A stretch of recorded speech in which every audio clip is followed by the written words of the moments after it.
కావాలంట. మనం చూడండి, కీర్తనల గ్రంథం 100వ అధ్యాయం 1వ వచనం. సమస్త దేశములారా యెహోవాకు ఉత్సాహధ్వని చేయుడి, సంతోషముతో యెహోవాను సేవించుడి, ఉత్సాహగానము చేయుచు ఆయన సన్నిధికి రండి. ఎట్లా ఏమని చెప్పింది? ఉత్సాహగానము చేయుచు. ఏడుస్తారండి నందా?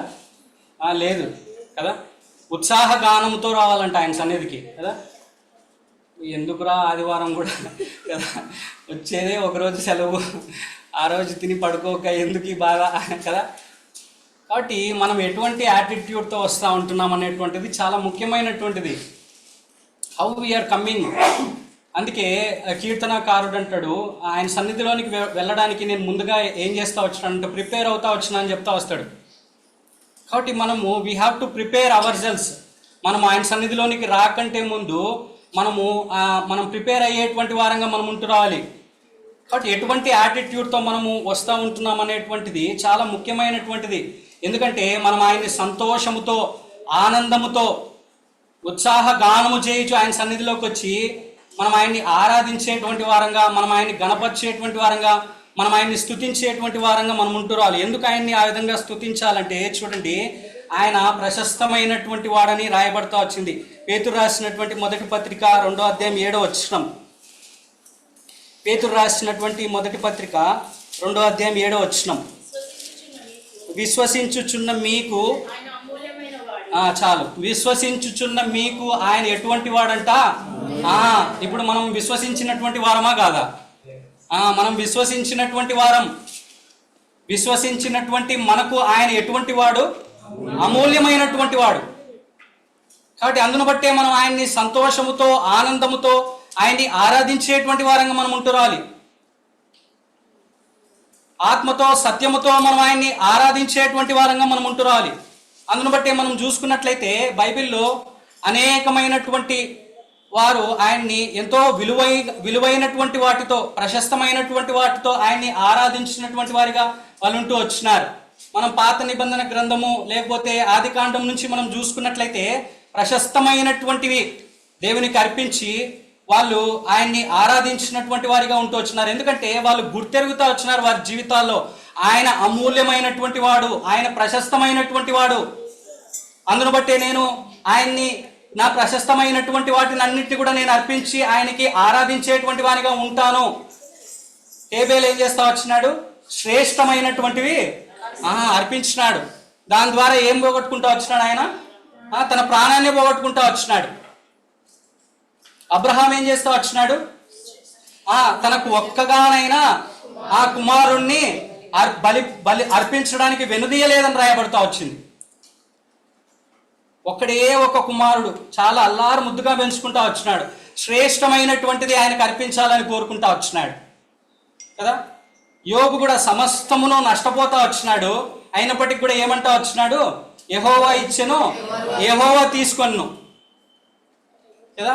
హబక్కుకు కూడా తన జీవితంలో ఎంతో దారుణమైనటువంటి పరిస్థితుల గుండా వెళ్తూ ఉంటున్నాడు, అయినప్పటికీ కూడా ఆయన దేవుణ్ణి ఆరాధించినటువంటి వాడిగా ఉంటూ వచ్చినాడు. ఇటువంటి పరిస్థితుల్లో కూడా నేను యెహోవాను ఆరాధిస్తాను, దేవుణ్ణి ఆరాధిస్తానని చెప్తా వచ్చినాడు హబక్కుకు కదా.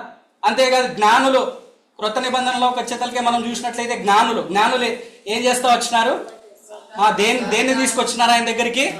బంగారు, సాంబ్రాణి, బోలం, ప్రశస్తమైనటువంటివి, అమూల్యమైనటువంటివి. ఎందుకంటే వాళ్ళు గుర్తెరుగుతా వచ్చినారు, ఆయన ప్రెషియస్ థింగ్, హీఈస్ ఎ ప్రెషియస్ వన్, ఆయన అమూల్యమైనటువంటి వాడు అని వారు గుర్తెరుగుతా వచ్చినారు. అందును బట్టి అమూల్యమైనటువంటివి ఆయనకు అర్పిస్తూ వచ్చినారు. మరి ఏం చేస్తా వచ్చింది మరియా? అత్తరు, ఎంత ఎంత ఎంత విలువ గల అత్తరు అది? 300 దేనారములంట. అది మనం లెక్కేసుకుంటే ఇప్పుడు దినాల్లో చాలా కాస్ట్లీ అది. పక్కన ఒకడు ఉన్నాడు, వాడు అదే చెప్తా ఉన్నాడు కదా, ఇంత కాస్ట్లీది ఎందుకు అర్పిస్తున్నావు అని. కానీ ఆమె గుర్తెరుగుతా వచ్చింది, ఆయన ప్రశస్తమైనటువంటి వాడు, ఆయన అమూల్యమైనటువంటి వాడు. కాబట్టి మనం కూడా విశ్వసించినటువంటి వారము, మనం ఆయన అమూల్యమైనటువంటి వాడు అని గుర్తెరిగి మనం అటువంటి యాటిట్యూడ్తో లేకపోతే అటువంటి స్వభావంతో మనం ఆయన్ని ఆరాధించేటువంటి వారంగా మనం ఉంటున్నాం. విలువైనది మనం ఆయనకి అర్పించేటువంటి వారంగా మనం ఉంటురాలి. దావీదు కూడా తన జీవితంలో అదే చేస్తూ వచ్చినాడు, విలువైనటువంటివి అర్పిస్తూ వచ్చినాడు. చూడండి, ఇక్కడ మనం చదువుకున్నటువంటి 2 భాగాల్లో మనం చూసుకున్నట్లయితే ఇక్కడ కామన్గా మనకి ఏం జ్ఞాపకం చేయబడతా వచ్చిందంటే, చూడండి 3వ వచనంలో, కీర్తనలు 40వ అధ్యాయం 3వ వచనం, తనకు స్తోత్ర రూపముకు క్రొత్త గీతమును మన దేవుడు నా నోట నుంచెను. అదేవిధంగా ప్రకటన గ్రంథం 5వ అధ్యాయం 10వ వచనం చివరి భాగంలో కూడా మనం చూసుకున్నట్లయితే, వారు భూలోకమందు ఏలుదురని ఏం చేస్తూ ఉంటున్నారంట, ఆ క్రొత్త పాట పాడుతూ ఉన్నారంట కదా. కాబట్టి పాటలు ఎప్పుడు పాడతాం మనము? సంతోషంగా ఉన్నప్పుడు కదా, ఆనందంగా ఉన్నప్పుడు పాడతాం. బాధగా ఉన్నప్పుడు పాడుతూ ఉంటామా? లేదు కదా. కాబట్టి మనం సంతోషంగా, చూడండి అది కూడా రాయబడుతూ వచ్చింది. యాకోబు గ్రంథము 5వ అధ్యాయం 13వ వచనం. యాకోబు గ్రంథం 5వ అధ్యాయం 13వ వచనం. చేయవలను, ఎవరికైనాను సంతోషము కలిగిన అతడు ఏం చేయాలంట? కాబట్టి మనకు సంతోషం కలిగినప్పుడు మనం ఏం చేయాలా? కీర్తనలు పాడ. వీళ్ళు కూడా అందుకే ఇక్కడ ఏం చేస్తూ ఉంటున్నారు, క్రొత్త కీర్తన పాడుతూ ఉంటున్నారు వాళ్ళు కూడా. కాబట్టి మనం కూడా ఆ యొక్క కీర్తనని పాడేటువంటి వారంగా మనం ఉంటురావాలి. ఎందుకు మనము ఆ కీర్తన లేకపోతే ఎందుకు మనం ఆ క్రొత్త పాటను మనం పాడేటువంటి వారంగా ఉంటురావాలంటే, ఆయన మనకిచ్చినటువంటి సంతోషాన్ని బట్టి, ఆయన మనకిచ్చినటువంటి ఆ యొక్క సంతోషాన్ని బట్టి మనం ఆయనకి పాట పాడేటువంటి వారంగా మనం ఉంటురావాలి. చూడండి ఎటువంటి సంతోషం మనకి ఇచ్చినాడంట. చూడండి యెషయా గ్రంథము 51వ అధ్యాయం 11వ వచనం. యెషయా గ్రంథం 51వ అధ్యాయం 11వ వచనం. యెహోవా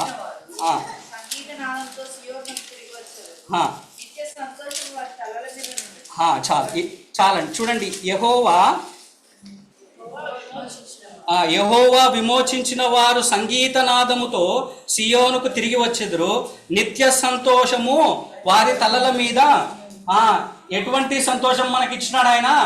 నిత్యమైనటువంటి సంతోషం. ఏదో చెదిరిపోయేటువంటి సంతోషం కాదు, లేకపోతే కొన్నాళ్ళ మటుకు ఉండేటువంటి సంతోషం కాదు, లేకపోతే ఈ లోకంలో ఏదో వీడియోలు చూస్తే వచ్చేటువంటి సంతోషం కాదు, లేకపోతే కొన్ని జోకులు వేసుకుంటే వచ్చేటువంటి సంతోషం కాదు. ఆయన మనకు ఎటువంటి సంతోషాన్ని ఇచ్చినాడంట? నిత్యమైనటువంటి సంతోషాన్ని ఇచ్చినాడు. అందును బట్టి మనం ఏం చేయాలి? ఆయన్ని ఆరాధించేటువంటి వారంగా మనం ఉంటురావాలి. అంతేకాదు, రెండోదిగా మనం చూసుకున్నట్లయితే పేతురు రాసినటువంటి మొదటి పత్రిక 1వ అధ్యాయం 9వ వచనం మనకందరికి కూడా తెలుసు.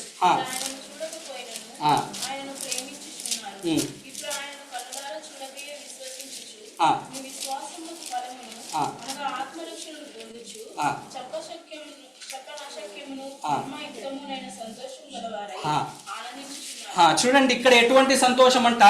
చెప్పనసఖ్యమును మహిమాయుక్తమునైన సంతోషము గలవారై ఆనందించుచున్నారు. మొట్టమొదటిగా మనం చూసుకున్నట్లయితే he has given us everlasting joy. నిత్యమైనటువంటి సంతోషాన్ని ఆయన మనకి ఇచ్చినటువంటి వాడిగా ఉంటూ వచ్చినాడు. ఇక్కడ చూసుకున్నట్లయితే చెప్పనసఖ్యము అంటే చెప్పడానికి కూడా సఖ్యము కానటువంటి సంతోషము, అంటే we can't explain it in the words. కాబట్టి చెప్పనసఖ్యమును మహిమాయుక్తమునైనటువంటి అంటే గ్లోరిఫైడ్ జాయ్. కాబట్టి అటువంటి సంతోషాన్ని ఆయన నీకు నాకు ఇస్తా వచ్చినాడు. అందును బట్టి ఈ ఉదయకాల సమయంలో మనం ఆయన్ని ఆరాధించేటువంటి వారంగా మనం ఉంటురాలి. అంతేకాదు, చూడండి యోహాను సువార్త 15వ అధ్యాయం 11వ వచనం.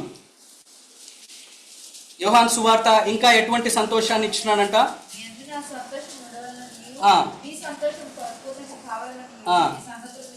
మీ సంతోషము ఏం కావాలంట? అంటే ఎటువంటి సంతోషాన్ని ఆయన ఇస్తా ఉంటున్నాడు మనకు? పరిపూర్ణమైనటువంటి సంతోషం, కంప్లీట్ జాయ్. మొట్టమొదటిగా మనం చూసుకున్నట్లయితే ఎవర్ లాస్టింగ్ జాయ్, తర్వాత గ్లోరిఫైడ్ జాయ్, అదేవిధంగా మూడవదిగా మనం చూసుకున్నట్లయితే కంప్లీట్ జాయ్, పరిపూర్ణమైనటువంటి సంతోషం. మనం ఒకటి మీరు ఎక్కడైనా చదవండి, ఆయన ఇచ్చేవన్నీ కూడా పరిపూర్ణమైనటువంటివే. సంపూర్ణమైనటువంటివే. అంటే కంప్లీట్గా ఇస్తాడు. ఏది సగం సగం మనమే అనమాట, అన్ని సగం సగం చేస్తాం. ఏదైనా ఆరంభిస్తే ఆడికి సగం చేసి మళ్ళీ అది అక్కడ పక్కన పెట్టేస్తుంటాం. Whatever it is. జనవరి 1 వస్తే కూడా అంతే అనమాట. బాగా డెసిషన్స్ తీసుకుంటాం. ఏమని? ఖచ్చితంగా మందిరానికి రావాలా, ఖచ్చితంగా ప్రార్థన చేసుకోవాలా, ఖచ్చితంగా బైబిల్ చదువుకోవాలా కదా. కానీ అది ఎంతవరకు వస్తుంది? మార్చి, ఏప్రిల్, మే మ్యాక్సిమం కదా. ఆ తర్వాత ఏమవుతుంది? పోతుంది. అదే మనమంతా సగం సగమే. కానీ దేవుడిచ్చేవన్నీ కూడా పరిపూర్ణమైనటువంటివి. కాబట్టి ఆయన మనకు అటువంటి సంతోషాన్ని ఆయన ఇస్తా వచ్చినాడు. అందును బట్టి మనము ఆయన్ని ఈ ఉదయకాల సమయంలో ఆరాధించేటువంటి వారంగా మనం ఉంటున్నాం. చూడండి, ఈ సంతోషము మనకు ఆయన అనుగ్రహిస్తా వచ్చినాడు. ఈ సంతోషం మన జీవితాల్లో లేకముందు మనం ఏ విధంగా ఉంటా వచ్చినామో ఒక్కసారి మనం జ్ఞాపకం చేసుకుంటా వద్దాం. చూడండి, యెషయా గ్రంథము 61వ అధ్యాయం 3వ వచనం. యెషయా గ్రంథము 61వ అధ్యాయం 3వ వచనం. సియోనులో దుఃఖించు వారికి ఉల్లాస వస్త్రములు ధరింపజేయుటకును, బూడిదకు ప్రతిగా పూదండను, దుఃఖమునకు ప్రతిగా ఆనంద తైలమును,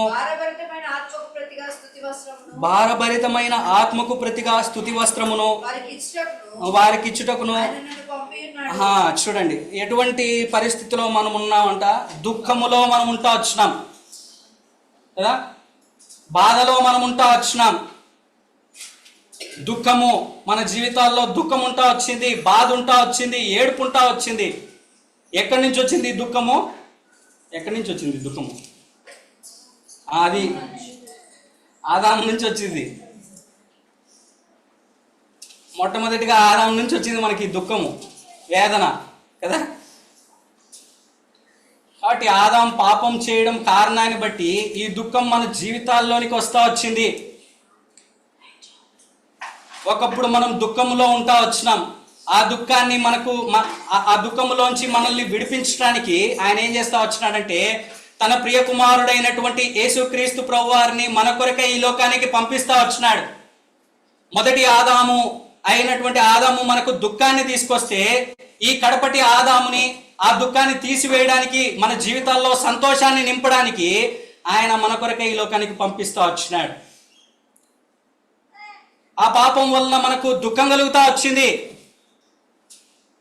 దావీదు పాపం చేస్తేనే దుఃఖించినాడా లేదా? దుఃఖం వచ్చిందా లేదా? దావీదు జీవితంలో వచ్చింది. కాబట్టి ఆ యొక్క పాపము కారణాన్ని బట్టి మన జీవితాల్లో దుఃఖం ఉంటా వచ్చింది, బాధ ఉంటా వచ్చింది, ఏడుపు ఉంటా వచ్చింది. అటువంటి మనల్ని ఆయన జ్ఞాపకం చేసుకుని తన ప్రియ కుమారుడైనటువంటి యేసుక్రీస్తు ప్రభువారిని మన కొరకై ఈ లోకానికి పంపిస్తా వచ్చినాడు. ఆయన ఈ లోకానికి వచ్చి ఆయన ఏం చేస్తా వచ్చినాడంటే, ఆ దుఃఖాన్నంతటిని కూడా ఆయన మీద వేసుకుంటా వచ్చినాడు. ఆ బాధనంతటిని కూడా ఆయన పొందుతా వచ్చినాడు. మన కొరకై ఎంతో అవమానాన్ని దిగమింగుతా వచ్చినాడు. మన కొరకై బాధను అనుభవిస్తా వచ్చినాడు. ఆ కలువరి శిలువలో ఎంతగానో వేదన పొందుతా వచ్చినాడు. ఆ యొక్క దుఃఖానంతటిని కూడా ఆయన మీద వేసుకుని మనకేం చేస్తా వచ్చినాడు? నిత్య సంతోషం, చెప్పనసక్యము గాని మహిమాయుక్తమైనటువంటి సంతోషం, పరిపూర్ణమైనటువంటి సంతోషం కదా. అటువంటి సంతోషాన్ని మనకిస్తా వచ్చినాడు. ఇక్కడ చూడండి, చాలా చాలా చక్కగా రాయబడతా వచ్చింది. సియోనులో దుఃఖించు వారికి ఏమిచ్చినాడంట? ఉల్లాస వస్త్రాలంట. మనం ఒకప్పుడు దుఃఖములో ఉంటా వచ్చినాం, అటువంటి మనకేమి ఇస్తా వచ్చినాడు? ఉల్లాస వస్త్రములు ఇస్తా వచ్చినాడు. అంతేకాదు దుఃఖమునకు ప్రతిగా ఏమి ఇచ్చినాడంట? ఆనంద తైలము. ఆనంద తైలం, ఆయిల్ ఆఫ్ జాయ్. కాబట్టి ఆనంద తైలాన్ని ఆయన మనకిస్తా వచ్చినాడు. అంతేకాదు భారభరితమైన ఆత్మకు ప్రతిగా ఏమి ఇచ్చినాడంట? కాబట్టి మనకిప్పుడు ఏముంది? స్తుతి వస్త్రం ఉంది. ఆ దుఃఖాన్ని అంతటిని తీసివేసి ఆనంద తైలాన్ని ఇస్తా వచ్చినాడు. భారభరితమైనటువంటి ఆత్మకు ప్రతిగా మనకేమి ఇస్తా వచ్చినాడు? అందును బట్టి మనం ఈ ఉదయకాల సమయంలో మనం ఆయన్ని ఆరాధించాలా. స్తుతి వస్త్రం ధరించుకొని నేను స్తుతించనంటే ఎట్టుంటుంది కదా. కాబట్టి ఆయన స్తుతి వస్త్రాన్ని మనకి ఇస్తూ వచ్చినాడు. కాబట్టి ఆయన్ని మనము ఆరాధించేటువంటి వారంగా, ఆయన్ని స్తుతించేటువంటి వారంగా, ఆయన గణపరిచేటువంటి వారంగా మనం ఉంటున్నాం. చూడండి, ఇంకా మనం చూసుకున్నట్లయితే కీర్తనల గ్రంథం 30వ అధ్యాయం 12వ వచనం. కీర్తనలు 30:12. నీవు నా గోనెపట్ట విడిపించి సంతోష వస్త్రము నన్ను ధరింపజేసి ఉన్నావు. చాలు, చూడండి, నీవు నా గోనెపట్ట విడిపించి ఏం చేసినాడంట? సంతోష వస్త్రం అంట. కాబట్టి ఈ గోనెపట్ట దేనికి సాదృశ్యంగా ఉందంటే ఆ దుఃఖానికి, ఏడుపుకి, బాధకి సాదృశ్యంగా చెప్పబడతా వచ్చింది. కాబట్టి దాన్ని తీసేసి మన జీవితాల్లో ఏమిస్తా వచ్చినాడు? ఆయన సంతోష వస్త్రం ఇచ్చినాడు. ఆ బాధనంతటిని ఆయన వేసుకుంటా వచ్చినాడు. ఆ బాధనంతటిని ఆయన పొందుతా వచ్చినాడు. ఆ దుఃఖానంతటిని ఆయన తీసుకుంటా వచ్చినాడు. ఆయన తీసుకొని మనకి ఆయన సంతోష వస్త్రాన్ని మనకు ధరింపజేస్తా వచ్చినాడంట, ధరించినాడంట. కాబట్టి ఎంత గొప్ప భాగ్యము ఆయన మనకు కలగజేస్తా వచ్చినాడు. అందును బట్టి తర్వాత అంటాడు, యెహోవా నా దేవా, నిత్యము నేను నిన్ను, నిత్యము, ఆదివారం కాదు, నిత్యము, అనునిత్యము నేను నిన్ను స్తుతిస్తూనే ఉంటాను. కాబట్టి దావీదు అది గుర్తెరుగుతూ వచ్చినాడు తన జీవితంలో. దేవుడు నా యొక్క జీవితంలోంచి ఆ దుఃఖాన్ని, ఆ బాధని అంతటినీ తీసివేసి నాకు సంతోషాన్ని దయచేస్తూ వచ్చినాడు. ఆనంద తైలాన్ని ఇస్తూ వచ్చినాడు. ఉల్లాస వస్త్రములను నాకు ఇస్తూ వచ్చినాడు. అందును బట్టి ఆయన ఆరాధించలేకుండా, స్తుతించలేకుండా ఉండలేకపోతా వచ్చినాడు. అందుకే అంటూ ఉన్నాడు, నిత్యము నేను నిన్ను స్తుతిస్తాను. ఒకవేళ మన జీవితాల్లో ఇటువంటి అనుభవం నిజంగా మనం కలిగి ఉన్నట్లయితే మనం ఏం చేయాలంటే నిత్యము ఆయన్ని మనము స్తుతించేటువంటి వారంగా మనం ఉంటురాలి, ఆయన ఆరాధించేటువంటి వారంగా మనం ఉంటురాలి. అదేవిధంగా చూడండి, రెండవదిగా మనం జ్ఞాపకం చేసుకున్నట్లయితే మనల్ని ఎటువంటి పరిస్థితుల్లోంచి ఆయన తీసుకొస్తా వచ్చినాడో మనం జ్ఞాపకం చేసుకుంటూ వద్దాం. ఆ కీర్తనల గ్రంథము 126వ అధ్యాయము మొదటి 2వ వచనం.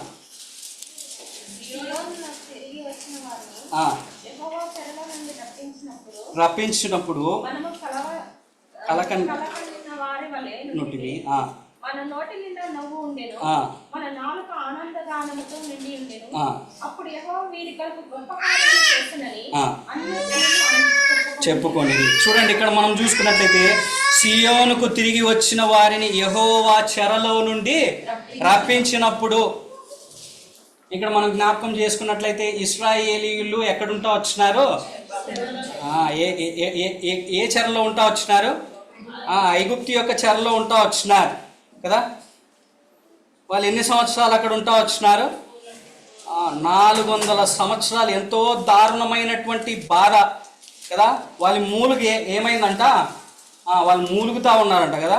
వాళ్ళ మూలుగు నాకు వినపడెను అని రాయబడుతూ వచ్చింది. చూడండి, 2వ అధ్యాయము 23వ వచనం. ఇశ్రాయేలీయులు తాము చేయుచున్న వెట్టి పనులను బట్టి నిట్టూర్పులు విడుచుచు మొరపెట్టుచుండగా తమ వెట్టి పనులను బట్టి వారు పెట్టిన మొర దేవుని యొద్దకు చేరెను. కాగా దేవుడు వారి మూలుగును విని, వీళ్ళు ఎంత దుఃఖములో ఉన్నారంటే, ఇంకంటే వీళ్ళు పడినటువంటి బాధలకి, ఆ చేస్తున్నటువంటి వెట్టి పనులకి వాళ్ళు నిట్టూర్పులు విడుస్తూ ఉంటున్నారంట. వాళ్ళ కళ్ళల్లో కూడా ఇంకా నాకు తెలిసి ఆ కన్నీటి చుక్కలు కూడా ఏమీ లేవు. వాళ్ళకి ఏడుపు బదులుగా ఇంకేమొస్తూ ఉందంటే మూలుగు మాత్రమే వస్తూ ఉంది. అంత బాధలో ఉంటా వచ్చినారు ఆ చెరలో ఉన్నప్పుడు వాళ్ళు. దాన్ని ఏం చేసినాడంట ఆయన? ఏం చేసినాడు? యెహోవా వారి మూలుగు విన్నాడు. విని వారిని ఏం చేస్తా వచ్చినాడు? ఆ చెరలో నుంచి విడిపిస్తా వచ్చినాడు. అందును బట్టి వాళ్ళు ఏం చేస్తా వచ్చినారు? చూడండి, నిర్గమాకాండము 15వ అధ్యాయము 1వ వచనం.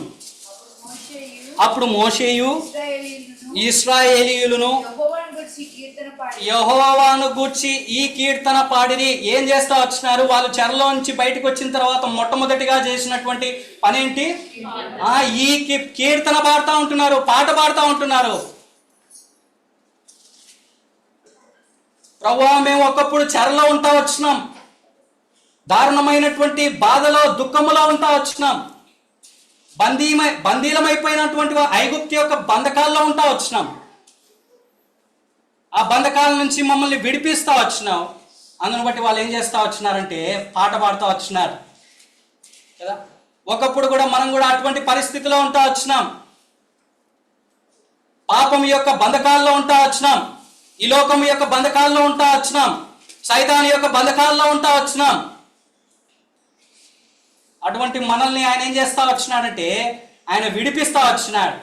విడిపించి ఏం చేసినాడంట చూడండి, కీర్తనల గ్రంథం అదే అధ్యాయం 126 అధ్యాయము మొదటి వచనంలో మనం 2వ వచనంలో చివరి భాగం మనం చూసుకున్నట్లయితే,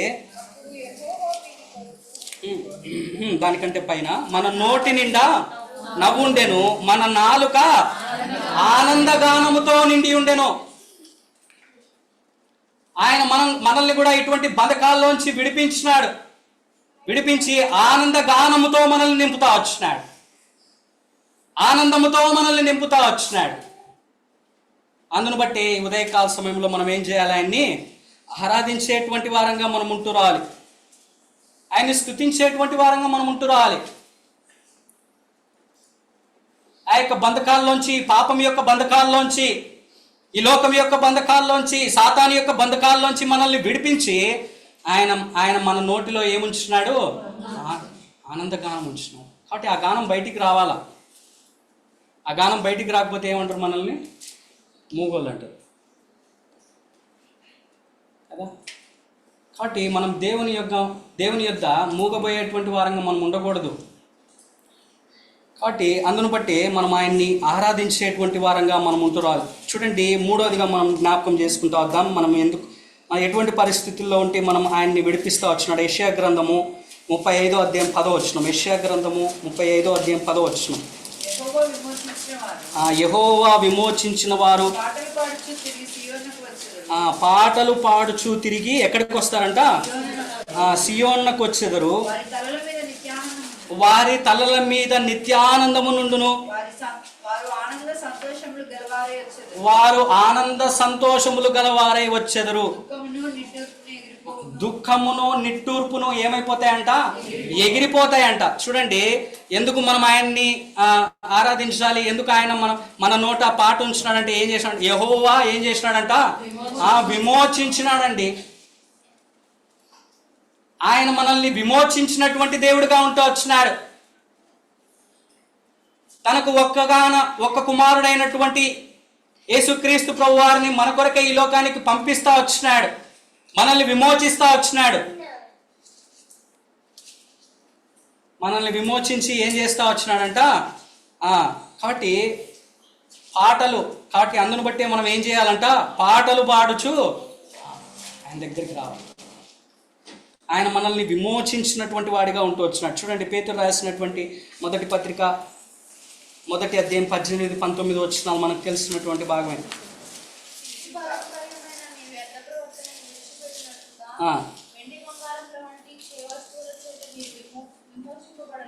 విమోచింపబడలేదు కానీ అమూల్యమైనటువంటి రక్తము చేత, అనగా నిర్దోషమును నిష్కలంకమునగు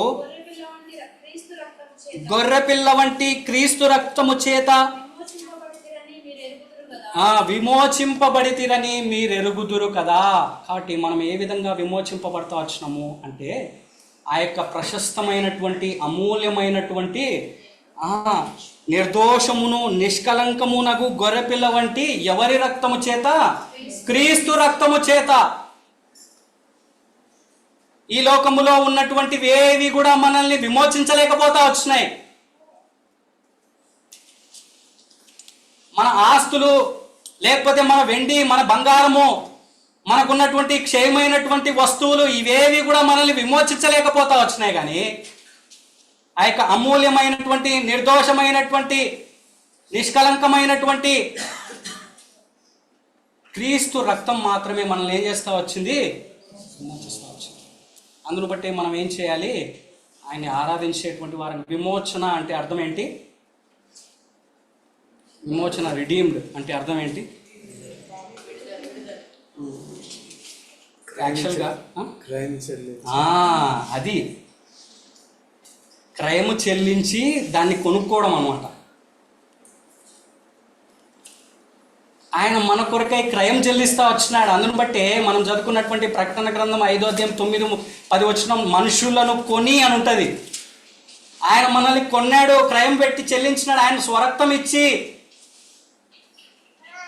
మనల్ని ఏం చేసినాడంటే కొనుక్కుంటా వచ్చినాడు. అంతేకాదు చూడండి, మనం జ్ఞాపకం చేసుకున్నట్లయితే మనం కొన్నారు కరెక్టే, మనం దేనికి అమ్ముడుపోయినటువంటి వారంగా ఉంటూ వచ్చినాం. చూడండి, రోమిలకు రాసినటువంటి పత్రిక 7వ అధ్యాయము 14వ వచనం.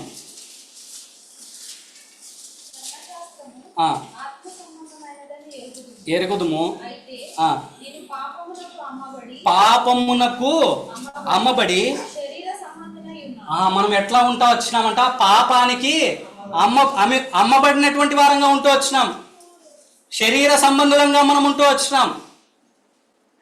అటువంటి పాపానికి అమ్మబడినటువంటి స్థితిలో ఉన్నటువంటి మనల్ని ఆయన ఏం చేస్తా వచ్చినాడంటే, అమూల్యమైనటువంటి నిర్దోషమైనటువంటి నిష్కలంకమైనటువంటి గొర్రెపిల్ల రక్తం ద్వారా, క్రీస్తు రక్తం ద్వారా ఆయన మనల్ని ఏం చేస్తా వచ్చినాడు, కొన్నాడు. ఆయన కొని విమోచిస్తా వచ్చినాడు. మనల్ని విమోచించి ఆయన ఏం చేస్తా వచ్చినాడంటే, మనం చదువుకున్నటువంటి భాగంలో యెషయా గ్రంథం 35వ అధ్యాయం 10వ వచనం. యెషయా గ్రంథం 35వ అధ్యాయం 10వ వచనం.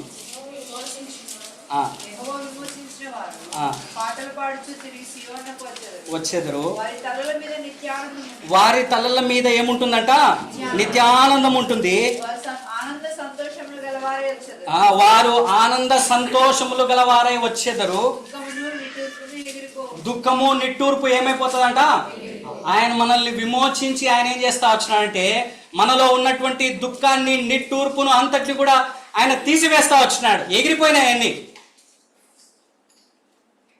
ఎగిరిపోయినాయి. అంతేకాదు నిత్యానందము మన తలల మీద, నిత్యమైనటువంటి ఆనందం, నిత్యమైనటువంటి సంతోషం, యుగ యుగములు ఉండేటువంటి సంతోషం, అది ఆయన మనకి అనుగ్రహించినటువంటి వాడిగా ఉంటూ వచ్చినాడు.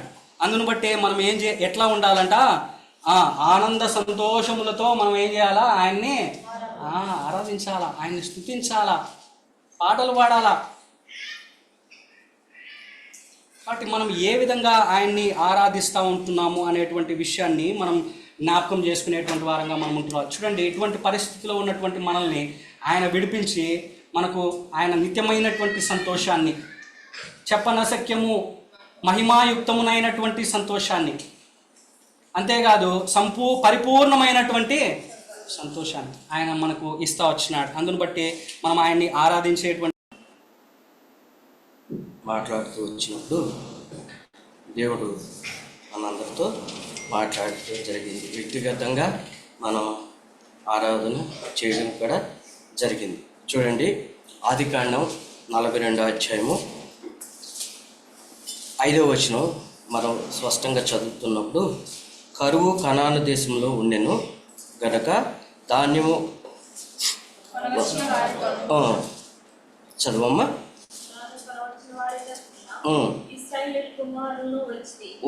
ఎవరు కూడా వచ్చారు, ఇశ్రాయేలు కుమారులు కూడా వచ్చారు, అంటే 10 మంది. నెక్స్ట్ అమ్మా, అప్పుడు యోసేపు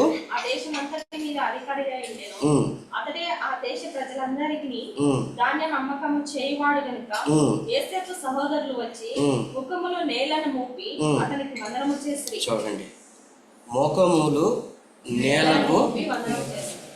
జీవిత యాత్రలో, విశ్వాస జీవితంలో మనం గమనించవలసిన విషయం ఏంటంటే, ఏ సందర్భం ఎలా పడుతుందో మనకు తెలియదు, ఏ పరిస్థితి ఎలా వస్తుందో తెలియదు, ఏ అడుగు ఎలా తీసుకెళ్తాడో దేవుడు మనకు తెలియదు. కానీ మనల్ని సృష్టించినటువంటి దేవుడికి తెలుసు. ఈ సత్యం మనం గుర్తెరిగితే, ఈ సత్యాన్ని మనం అలవాటు చేసుకుంటే, ఈ సత్యంలో మనం అనుభవిస్తూ నడుచుకుంటే, పరిస్థితులకు భయపడవలసిన పరిస్థితులు వస్తాయి. కానీ ఆ పరిస్థితులను బట్టి భయపడకపోకుండా దేవుని మీద ఆధారపడితే ఏ విధంగా ఉంటుందో అన్న సత్యాన్ని యోసేపు ద్వారా మనకి అర్థమవుతుంది. తన యాత్రా జీవితంలో తను అడుగు వేసిన ప్రతి క్షణం కూడా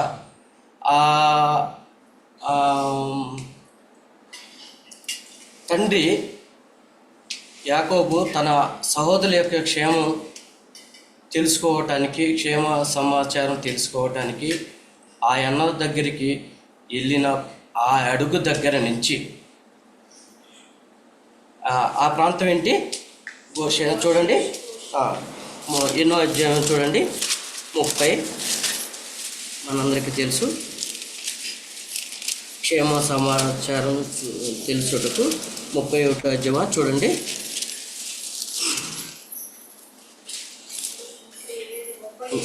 చదవబ్బా.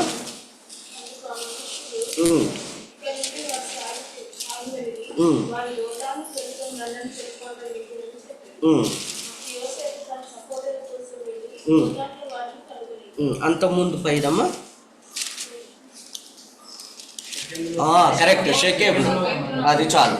షేకేముకు వచ్చినప్పుడు మీ అందరికీ తెలుసు, అది ఆ అడుగు పడే సమయం నుంచి ఇప్పుడు వరకు అంటే 42 అధ్యాయానికి వచ్చినప్పుడు ఈ అధ్యాయాలు మనం గమనించినట్లయితే ప్రతి అడుగు చాలా ప్రతికూలంగానే వచ్చింది. అయితే యోసేపు ఈ 42 అధ్యాయము 18 వచ్చినప్పుడు 3 దినాలు వాళ్ళని చెరసాల్లో బంధించినప్పుడు ఒక మాట అంటున్నాడు. ఏమని అంటున్నాడంటే, నేను దేవునికి. అసలు ఈ మాట ఒక్కసారి నేను అంటే నా యొక్క డైలీ పర్సను మన కాడ చెప్పినట్టున్నాను. అప్పుడు ద్వితీయోపదేశ కాండంలో 12వ అధ్యాయం కంప్లీట్ అయింది నిన్నటికి. ఈరోజు ఉదయం ఈ వాక్యం చదువుకున్నాను, కానీ అది మళ్ళీ స్టార్ట్ చేస్తే మళ్ళీ ధ్యానం దానికి వెళ్ళిపోతుందని ఇంకా నేను 12 అధ్యాయాలు కంప్లీట్ చేశాను.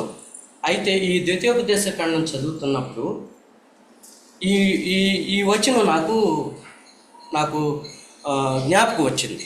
అందుకనే దీని గురించి చెప్పడానికి, ధ్యానించడానికి కొద్దిగా నాకు ఆశ కలిగింది. అది ఎంతవరకు కనెక్టివిటీ అవుతుంది అని అంటే చూడండి, ద్వితీయోపదేశ కాండం 4వ అధ్యాయము చూడండి.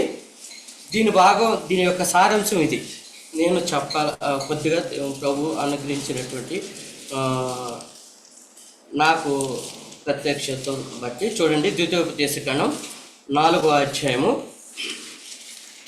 10వ వచనం అనుకుంటా చూడండి. చాలా జాగ్రత్త చూడండి అమ్మ, చాలా జాగ్రత్తగా చదవండి, హార్ట్ఫుల్గా చదవండి. నేను అనేది అది మీ అందరికీ బాగా వచ్చు, నేను కాదని అనట్లేదు. చదివేటప్పుడు దాని యొక్క వెయిట్ ఎంతవరకు ఉంటుందని అని మనం జ్ఞాపకం చేసుకుంటూ చదవమ్మా.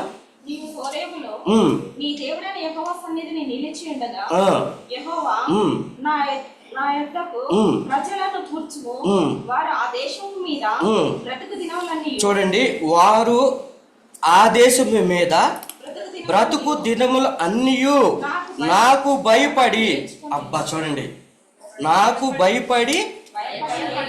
భయపడుట నేర్చుకుని, అబ్బా చూడండి, వారు పిల్లలకు నేర్పునట్లు నా మాటలు వినిపించండి అని సెకండ్ జనరేషన్ చెప్తున్నాడు. ఫస్ట్ జనరేషన్ అయిపోయింది, చాలామంది చనిపోయారు. ఆ తరంలో ఎవరు వచ్చారు? ఆ తరం కాలేబు గారు,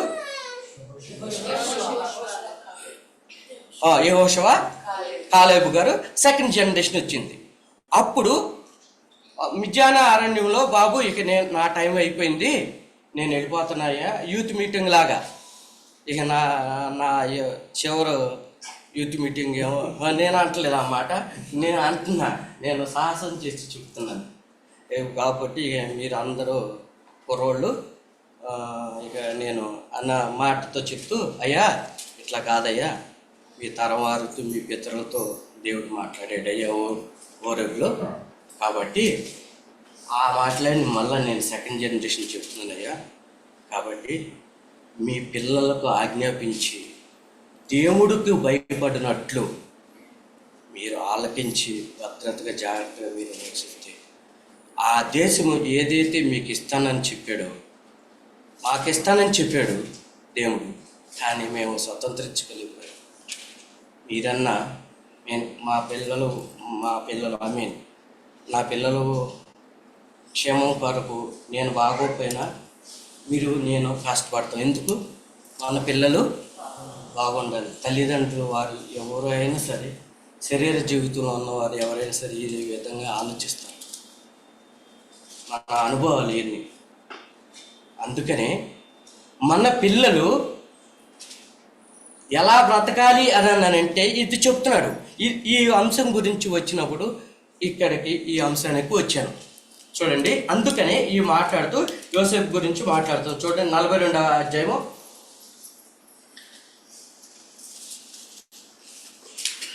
42వ అధ్యాయం ఆదికాండం. ఇది తర్వాత మళ్ళా ప్రభు చిత్తమైతే సమయం ప్రకారం మనం ధ్యానిస్తాం. చూడండి, 6వ వచనంలో చూడండి, ఆయన దగ్గరికి వచ్చినప్పుడు ఆయన ఏం చేశారంటే ముఖమును నేలను మోపి అతనికి వందనము చేశారు.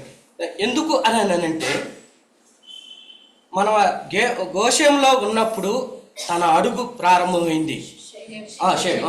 కరెక్ట్ అమ్మా. షేకెంలో ఉన్నప్పుడు గోషెన్ అనేది వాళ్ళకి ఇచ్చినటువంటి ప్రాంతం కదా. కరెక్ట్, అది ఐగుప్తులో ఉన్నటువంటి ప్రాంతం. కొన్ని ఇట్లాగే ఉంటే గుర్తుగా అవుతుంది. ఆ ప్రాంతంలోకి వచ్చినప్పుడు ఆయన అన్న మాట ఏంటి, ఆయన అడుగు ఎలా పడుతుందో ఆయనకి తెలియదు. కానీ తెలిసిన ఈ అడుగు నాకు పడినప్పుడు నేను గుంతలో పడబోతున్నాను, తర్వాత గొంతులో నుంచి అన్నలు మిద్యానీయులకి అమ్మ ఇస్తారు, ఆ తర్వాత నేను మిద్యానీయులకి అమ్మబడిన తర్వాత నేను బానిసకి వెళ్ళిపోతాను. ఈ పరిస్థితులు అతను జ్ఞాపకం చేసుకుని నేను తర్వాత చూపిస్తాను దాని గురించి. ఈ పరిస్థితులు చూడండి, ఇదే నేను చెప్పాలనుకున్నది చెప్తాను. చూడండి, 42వ అధ్యాయం చూడండి, 9వ వచనం చదవండి అమ్మా. ఒక్కరు చదవండి అమ్మా. చదవండి. యోసేపా అదే మరి నేను మొదటి నుంచి అదే, మీరు చదువుతున్నారా లేదా, నేనే తప్పు చెప్తున్నానా, అర్థమైందా? ఏమనుకోకండి అమ్మా. Right, thank you. తాను కనిన కలలు జ్ఞాపకం చేసుకుని, ఇది ఎప్పుడు అయితే తన సహోదరులు తన దగ్గరికి వచ్చారో ఆ వచ్చిన మరుక్షణం గుర్తుపట్టాడు. గుర్తుపట్టిన క్షణంలో ఏం చేశాడని అంటే అన్నలో అని తెలిసింది.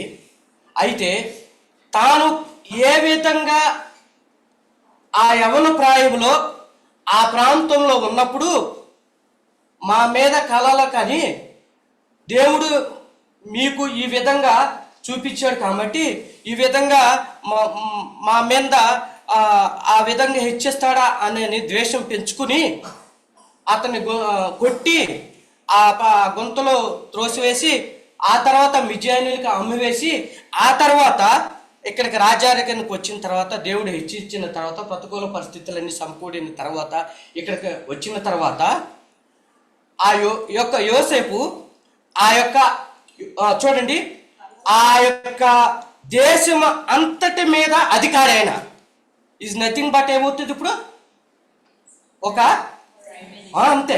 ఆయన అంటే ఐగుప్తు రాజు తర్వాత ఇక ఆయనే. అలాంటి స్థితిలో ఉన్నప్పుడు వాళ్ళ అన్నలు వచ్చినప్పుడు ఏం చేశాడంటే తనలో కనిన కళ జ్ఞాపకం వచ్చింది. అందుకనే జ్ఞాపకం వచ్చిన తర్వాత నేను తర్వాత డీటెయిల్గా చెప్తాను.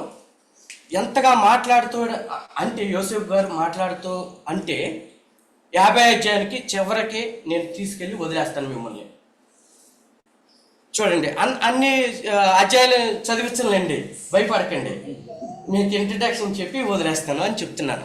చూడండి, అక్కడికి వెళ్ళి వచ్చిన తర్వాత ఏమన్నాడంటే అయ్యా ఆ పరిస్థితులను జ్ఞాపకం చేసుకుని దేవుడు నాకు చూపించినటువంటి కళ నెరవేరింది అని అతను జ్ఞాపకం చేసుకుని ఈ అధ్యాయం చదువుకోండి. మీరు ఇంటికి వెళ్ళిన తర్వాత 9వ వచనం 10వ వచనం మీరు చదువు. అతను కనిన కళ జ్ఞాపకం చేసుకుని ఏం చేశాడంటే నా అన్నలు అనగా 10 పనలు నా పనకి నమస్కారం చేస్తుంది. నా తల్లిదండ్రులు కూడా అనగా నా తండ్రి కూడా అంటే సూర్యచంద్రులు కూడా నీకు నమస్కారం చేస్తే అని చెప్పేసి 37వ అధ్యాయంలో మనకు తెలుసు. ఈ కళ అంతటిని జ్ఞాపకం చేసుకుని ఏం చేసాడనంటే, దేవా నా చిత్తంలో నీకు భయపడటం వలన, చూడండి నా మాటలు అర్థం చేసుకోండి, నీకు భయపడటం వలన నీ యొక్క ఉద్దేశము నీ చిత్తానుసారంగా నువ్వు నడిపించినావు అనేనని నాకు ఇప్పుడు గుర్తి ఎరిగి తెలుసుకున్నాను ప్రభువా అని ఏమని అని అంటున్నాడంటే 18వ వచనం వచ్చేటికి, నేను దేవునికి భయపడాను. ఇప్పుడు ఎలాంటి పొజిషన్లో ఉన్నాడు అంటే యోసేపు తాను ఏమి చేయగలిగినటువంటి సామర్థ్యం కలిగి ఉన్నాడు అనంటే, ఏమి చేసినా అతనికి సాధ్యపడుతుంది. ఎందుకనంటే వాళ్ళ అన్నదమ్ములు చంపేసేసినా సరే సాధ్యపడుతుంది. దేశం కాదు దేశం, ఎవరు చెప్పినా సరే ఎందుకు చంపేసావు యోసేపు గారు అని, ఒకవేళ ఐగుప్తు దేశం అంటే వీళ్ళు వేగుల వారు దేశాన్ని అని అబద్ధం ఆడటానికి అవకాశం ఉంటుంది. మనమైతే ఆయన ఆడలేదు, అర్థమైందా? ఆయన అయితే ఆడలేదు. దానికి కారణం ఏంటంటే, నేను దేవుడికి ఎంత మాట ఈ మాట, దేవునికి భయపడేవాడు అని అంటే, దేవునికి భయపడటం అలాంటి మనమైతే వ్యక్తిగత జీవితంలో ఏంటంటే, మనకి ఎవరైనా హాని చేసి మన కళ్ళ ముందు కనబడితే, నా భార్యనే నాకు ఏ మాట ఆ మాట మాట్లాడి సాయంకాలం వచ్చినప్పటికి నాకు కనబడితే ఎలా చేత వస్తుంది అని అంటే, కొన్ని మాటలు రావట్లేదు నాకు, ఎంత కోపం వస్తుంది అంటే, ఇన్ని మాటలు మాట్లాడి నన్ను మళ్ళీ సాయంకాలం 5,000 బట్టలు అడిగేవు అని అంటే, ఎందుకనంటే నేను బట్టలు కొనుక్కోవడానికి వెళ్ళింది 5,000కి తీసుకుని కార్డు తీసుకుని. మరి అన్ని మాటలు మాట్లాడేటప్పుడు కార్డు ఇవ్వాలని తెలుసు కదా, మరి అన్ని మాటలు మాట్లాడకూడదు కదా.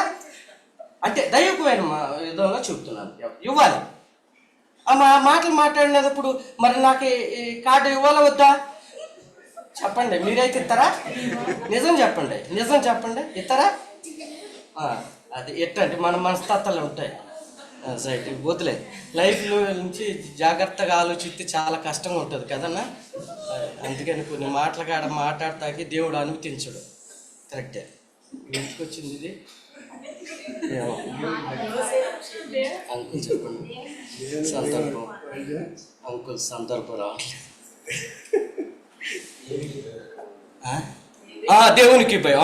దేవునికి భయపడే అయితే ఆయన అలాంటి మనసు రాలేదు. నేను అనేది అది, మనకి హాని చేసేవారు ఇంటిలోకి వస్తే, లేకపోతే ఆ సందర్భం గుర్తు వచ్చినా మనకి ఎంత మళ్ళా గుర్తు వస్తుంది. మనకి ఆ డిస్కులో నుంచి పోయినా సరే మళ్ళా బూట్ చేసి మళ్ళా రీరైట్ చేసి అది ఎక్కడ ఉందో మళ్ళా రీబోట్ లాగా మనం చేసుకుంటాం, అన్ని జ్ఞాపకం వస్తాయి. కానీ నేను అదే అన్నాను, అదే ఆ వాక్యం చదివినప్పుడు, ప్రభా కొన్ని మర్చిపోవాలని చాలా ప్రయత్నిస్తూనే ఉన్నాను ప్రభా, మర్చిపోతున్నాను, కానీ కొన్ని గుర్తుకొస్తున్నాయి ప్రభా, నన్ను క్షమించు అని ఆ మాట జ్ఞాపకం చేసుకుని ఏం చేశానంటే, వదిలే ప్రభా అని కార్డు ఇచ్చేసా. అర్థమైందా?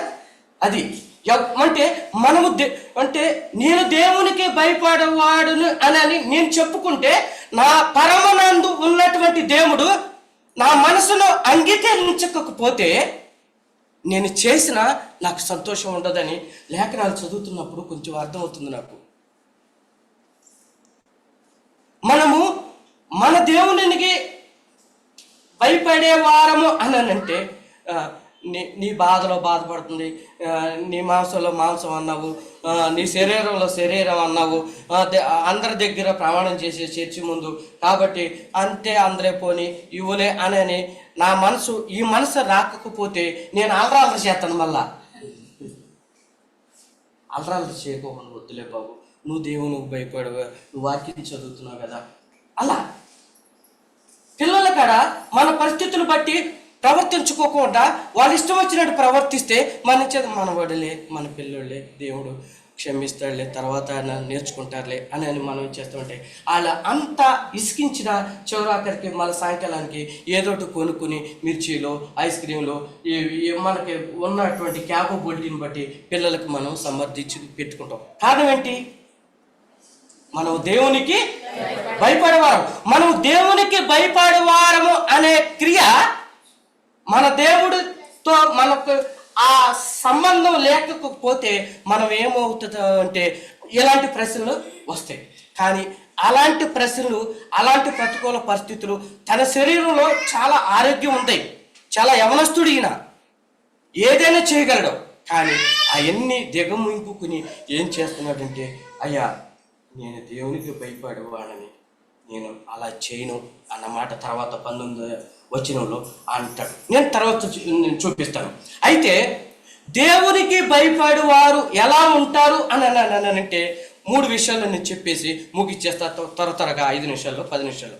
చూడండి, దేవునికి భయపడేవారు అన్న సత్యాన్ని మనము మన జీవితంలో గుర్తు ఎరిగి మనం జీవిస్తే ఏమవుతుందంటే, ఇప్పుడు ఈయన ఈ కళభావాన్ని ఇవన్నీ గుర్తు తెచ్చుకుని యోసేపు గారు ఏమన్నాడంటే, నేను దేవునికి భయపడేవాడను అని అంటూ ఏంటంటే,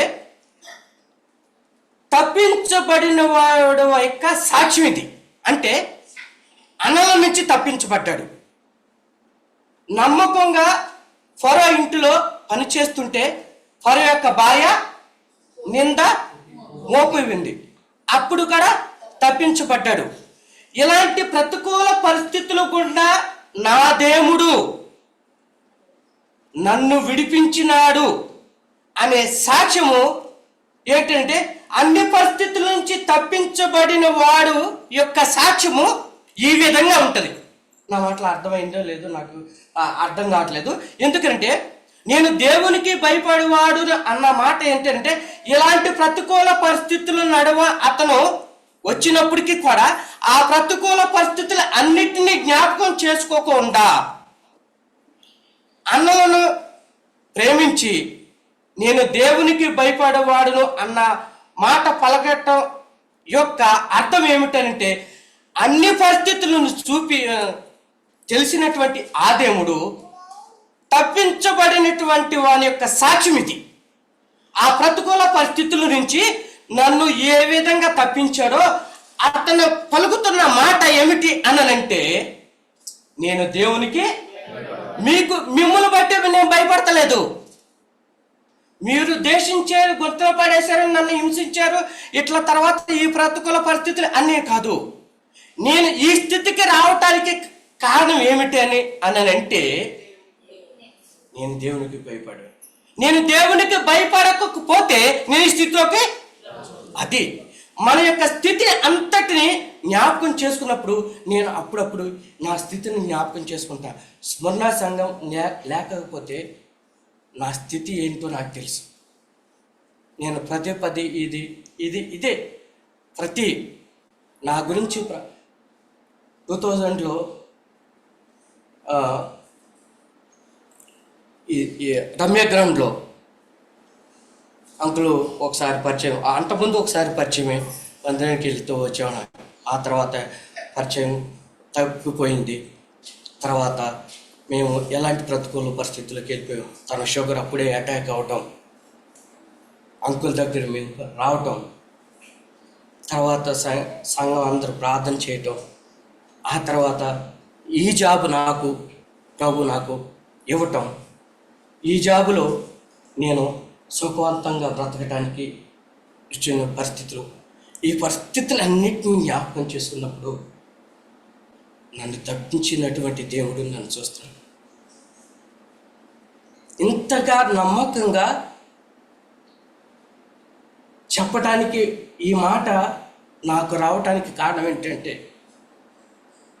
ఈ పరిస్థితులను అన్నిటి నుంచి తప్పించినటువంటి దేవుడు మన దేవుడు. కాబట్టి నన్ను చూస్తున్నాడు దేవుడు. నేను ఇంత క్షేమంగా బ్రతకటానికి గల కారణం ఏంటో తెలుసా? నేను ఇంత కంఫర్ట్గా బ్రతకటానికి కారణం ఏంటో తెలుసా? నా పిల్లలు ఇంత సౌకర్యవంతమైన జీవితం జీవించడానికి కారణం ఏంటో తెలుసా? 1100 నా శాలరీ. నేను అందుకే యవనస్తులకి అదే చెప్తాను.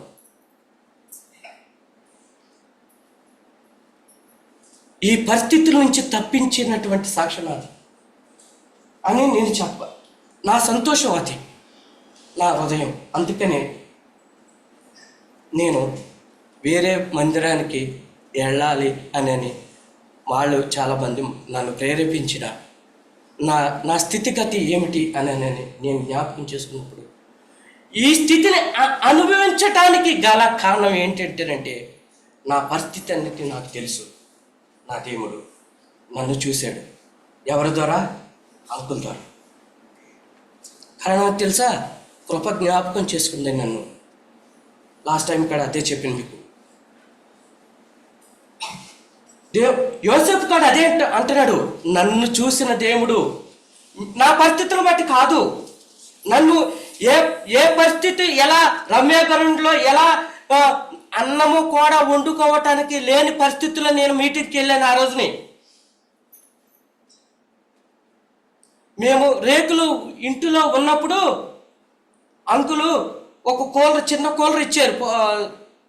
ఇది ఆ కూలరు మళ్ళా ఆ కూలర్ తీసుకెళ్తా కూడా ఆటో ఛార్జెస్ లేకపోతే వేరే వాళ్ళ దగ్గర నుంచి అంకులు అడిగారు నన్ను. ఇప్పటికీ కొత్తమే, దిలీప్ తీసుకెళ్తా డబ్బులు ఉన్నాయా అని నన్ను అడిగారు. తర్వాత తీసుకెళ్ళి ఇప్పుడు మా పిల్లలు ఇచ్చిన అని గర్వంగా చెప్పుకోవట్లేదు. నా పిల్లలు ఎంత కంఫర్ట్గా బతుకుతున్నారు. కారణం ఏంటి తెలుసా? దేవునికి భయపడవాలి మనం. అందుకనే నేను అదే చెప్తున్నాను, తల్లిదండ్రులు దేవునికి చూడండి, ఇదే మాట ముగిస్తాను, త్వరగా ముగిస్తాను. చూడండి, ఆదికాండము 22వ అధ్యాయం అనుకుంటా. చూడండి, మన అబ్రహాం గారి గురించి మనకు తెలుసు. చూడండి, 22వ అధ్యాయము 12వ వచనం అనుకుంటా. త్వరగా చదవండి అమ్మా.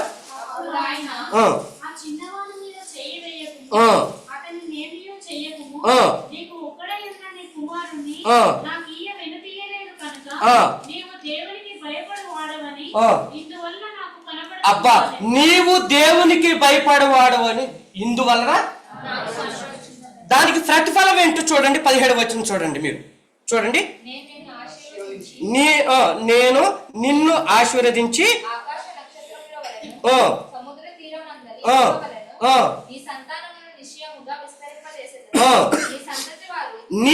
చాలా అంటర్లో చేసుకోండి అమ్మా. నీ సంతతి వారు తమ శత్రువుల గవిని. అబ్బా చూడండి, ఎంత ముందుగానే చెప్పేసాడు దేవుడు. యోసేపు ఎవరు? ఎవరి సంతతి?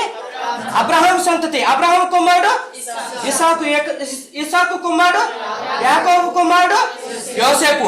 యోసేపు తరములో ఐగుప్తు గనిని స్వాధీనపరచుకోవటానికి ఈ మాటలు చదువుతున్నప్పుడు ఎంత భయం వేస్తుందంటే,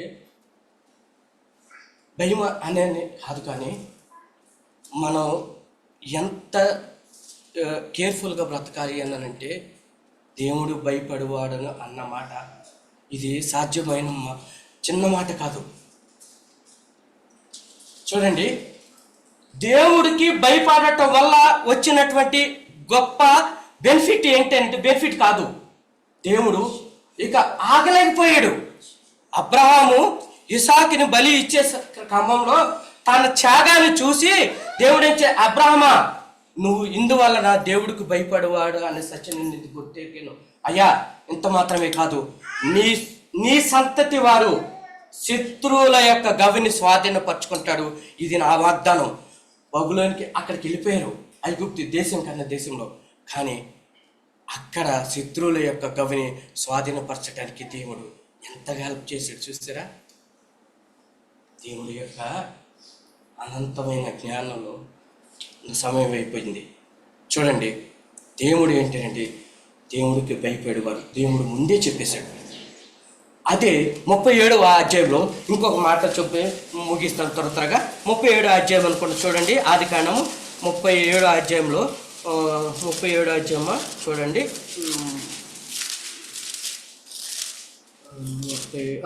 31వ అధ్యాయము 31వ అధ్యాయము 42వ వచనం అనుకుంటా చూడండి అమ్మా. నా తండ్రి దేవుడు అబ్బా చూడండి, నా తండ్రి దేవుడు అబ్రహాము దేవుడు ఇస్సాకు భయపడిన దేవుడు నాకు, అంటే తన తండ్రి అయినటువంటి ఇస్సాకు కాడ దేవునికి భయపడ్డాడు. వీళ్ళు వంశం అది మన వంశం అయితే నేను మందిరంగా వస్తానే నా పిల్లలు రాదు, నా పిల్లలు వస్తే మా వాళ్ళు రాదు. ఏంటి కారణం? అది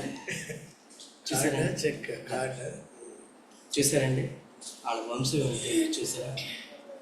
దేవుడు ఎంతగా ముందుగా వాగ్దానం చేశాడు ఆ విషయంలో.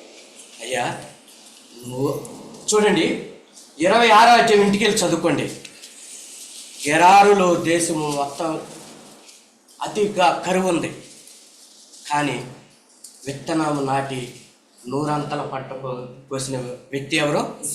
ఇస్సాకు. ఆ ఇస్సాకు దేవుడే యాకోబు దేవుడు, ఆ యాకోబు దేవుడే యోసేపు దేవుడు, ఆ యోసేపు దేవుడే నిజమేనా? మన దేవుడే.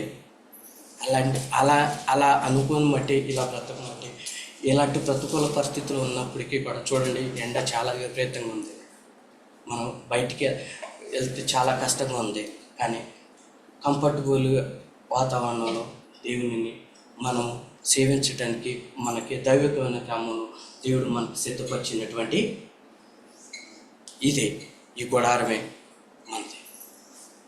ఎవరికి లేనటువంటి అదే ఇక్కడ మందిరానికి వచ్చినప్పుడు ప్రభా చాలామందికి చాలా ప్లేసెస్లో మందిరాలు లేవు ప్రభా, కానీ మాకు ఇంత కంఫర్ట్ ఇచ్చే ఈ జోన్ని, ఈ మందిరాన్ని మాకు ఏర్పాటు చేసే ప్రభా, ఈ నిత్య ప్రణాళికలో నేను ఇక్కడ ఉండటం అనేది నా సంతోషాన్ని ఈ విధంగా తెలియపరచడానికి నువ్వు నాకు ఇచ్చిన కృప కొరకే నీకు వందనాలని ప్రభుని ఆనందిస్తాను. కారణం ఏంటో తెలుసా? మన దేవుడు, మన పితరుల దేవుడు, మనం మాత్రమే కాదు, మన పితరుల దేవుడు అబ్రహాము దేవుడు ఆ వాగ్దానం చేశాడు ఇస్సాకుకి, ఆయన వాగ్దానం చేశాడు యాకోబుకి, ఆయన వాగ్దానం చేశాడు యోసేపుకి. ఆ దేవుడు ఏంటంటే, అయ్యా మేము దేవునికి భయపడారు కాబట్టి మిమ్మల్ని బాధ పెట్టినాం అని అంటున్నాడు. అందుకని ఈ మాట్యం ముగించి క్లోజ్ చేస్తాం. చూడండి 42వ అధ్యాయము 19వ వచనం చూడండి. మీరు యథార్థవంతులైతేరా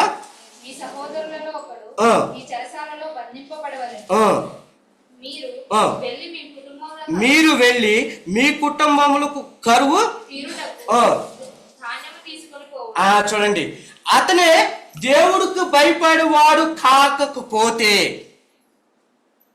ఏం చేసేవాడు అంటే, ఇంకో ఈ వచనంలో చదువుతున్నాను, వీళ్ళని జైల్లో పెట్టేసేసేసి వేగుల వారుగానే అన్ని టెస్టులు ఏదైతే చేసుకుని అన్నిటికి అక్కడ కొన్ని రోజులు ఉంచేవాడు నాకు తెలియదు. కానీ ఆయన ఏమని అంటున్నాడంటే, ఇట్లా కదయ్యా, నేను దేవునికి భయపడేవాడిని కాబట్టి ఒక్కనే వ్యక్తిని మీ సోదరుని ఉంచుతాను, మిగతా అందరూ తీసుకుని మీ కరువు తీర్చుకోవటానికి మీ వాళ్ళకి కావలసినటువంటి ధాన్యం అన్నీ కూడా సమకూర్చి మీరు తీసుకెళ్ళండి అని అంటున్నాడు. అలా అనకపోతే ఏమవుతుందో తెలుసా? అది దేవునికి భయపడి వారు ఏం చేస్తారు అని అంటే, ప్రతికూల మనల్ని సరిదిద్దటానికి ఆ పరిస్థితిని బట్టి మాట్లాడతారే కానీ వాళ్ళ ప్రేమ ఉంటుంది. అర్థం చేసుకోండి. భార్యని కొంచెం మనకు దైవికమైన ప్రేమ లేక మాట్లాడుతున్నారు అని అనుకున్నప్పుడు దైవికమైన క్రమాన్ని వాళ్ళకి అలవాటు చేయటానికి మన జీవితం సరిపోతుందేమో నేనైతే అప్పుడు వరకు కూడా మనం ప్రేమించాలి. నేను ఈ సత్యాన్ని తెలుసుకున్నాను. ప్రేమించాలి. ఒకే ఒక జీవితం.